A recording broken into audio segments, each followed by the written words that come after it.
حبشہ کے بادشاہ نجاشی نے مسلمانوں کو مکہ واپس بھیجنے سے انکار کر دیا اور کفار کے نمائندے ناکام لوٹ آئے۔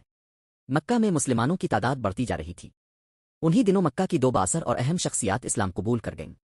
ان کے اسلام لانے سے کفار مکہ سمجھ گئے کہ اب وہ محمد کو کوئی جسمانی نقصان نہیں پہنچا سکیں گے۔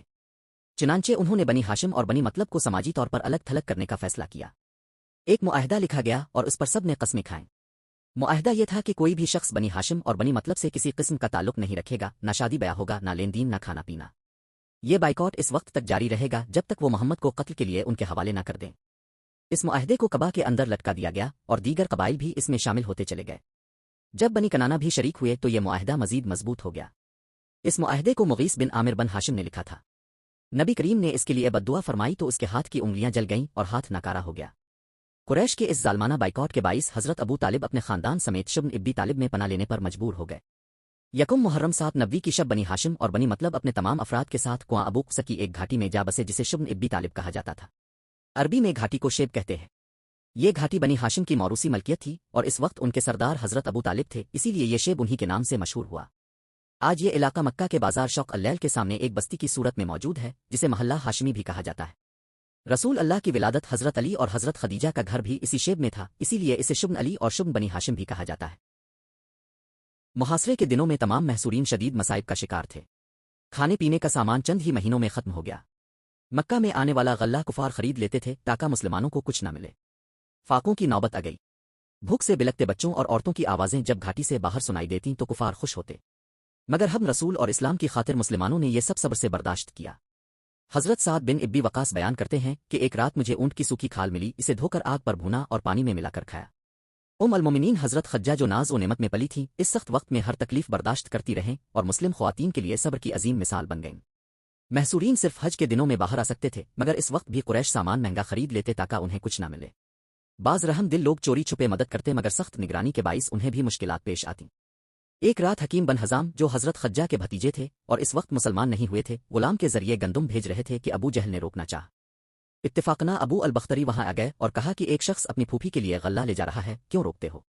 بات بڑھ گئی اور ابو البختری نے ابو جہل کو مارا۔ حشام بن عمرو بن حارث بھی خفیہ طور پر رات کے وقت غلہ پہنچایا کرتے تھے۔ انہی نیک دل لوگوں کی کوششوں سے بائیکاٹ ختم کرنے کا منصوبہ بنا۔ آخرکار مختلف قبائل کے سرداروں نے اس ظالمانہ معاہدے کو توڑنے کا اعلان کر دیا۔ ایک دن رسول اللہ نے حضرت ابو طالب کو بتایا کہ اللہ نے خبر دی ہے کہ کعبہ میں لٹکا معاہدہ دیمک نے کھا لیا ہے، سوائے اس حصے کے جس پر اللہ کا نام لکھا تھا۔ جب معاہدہ نکال کر دیکھا گیا تو یہی حقیقت نکلی۔ یوں بائیکاٹ ختم ہوا اور مسلمان شبن ابی طالب سے باہر آ گئے۔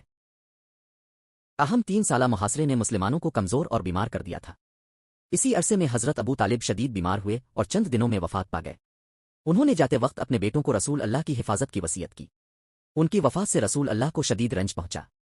کچھ ہی عرصے بعد حضرت خدیجہ بھی وفات پا گئیں۔ ان دونوں عظیم ہستیوں کے وصال کے بعد کفار نے ظلم مزید بڑھا دیا۔ ابو لہب بنی ہاشم کا سردار بنا اور اس نے رسول اللہ کی حمایت سے دستبرداری کا اعلان کر دیا۔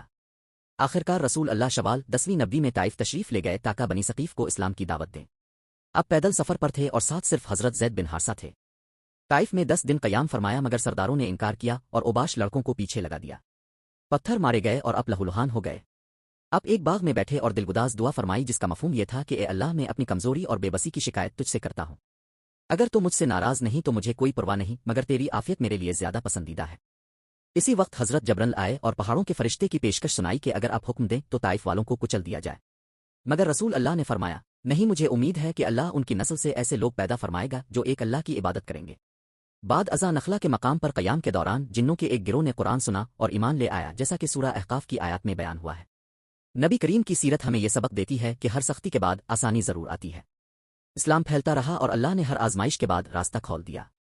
یاد رکھیں، ہر مشکل کے بعد آسانی آپ کا انتظار کر رہی ہوتی ہے۔